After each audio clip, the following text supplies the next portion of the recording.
Le thème de cette exposition est pour moi l'occasion de parler de ma propre passion et de mon amour pour l'art. Exposer des tableaux veut dire partager mes choix. À cela s'ajoutent les recherches constantes pour contextualiser ces œuvres, pour les sortir de l'anonymat. Ici, dans notre bibliothèque, nous rencontrons nos amis, les peintres.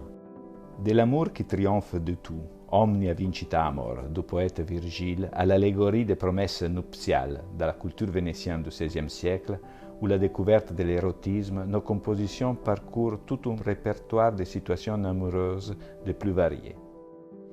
Bernardino Licinio illustre parfaitement les sentiments amoureux par la mise en scène d'un couple vénitien idéal, véritable promesse de mariage et de prospérité.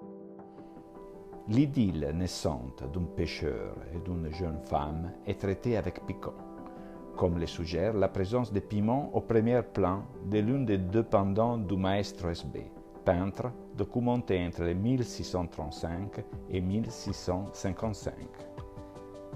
La mythologie n'est pas en reste sur ce thème. Les dieux de l'Olympe ont multiplié les amours.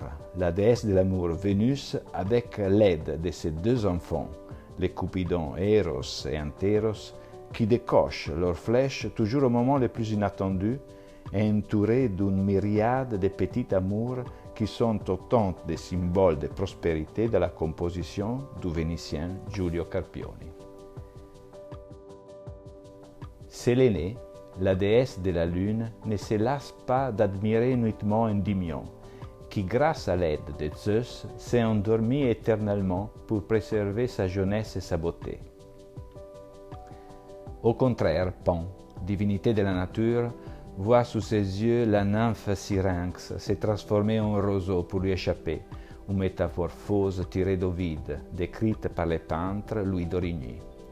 Enfin, une composition allégorique d'un peintre actif à la cour de Gonzague, Camillo Mainardi au XVIe siècle, propose une version raffinée et passionnée sur ce thème, dans laquelle Mars, sous l'emprise d'une furie, brise les flèches et l'arc de Cupidon, tout en foulant au pied de la devise de Virgile « Omnia vincit amor ».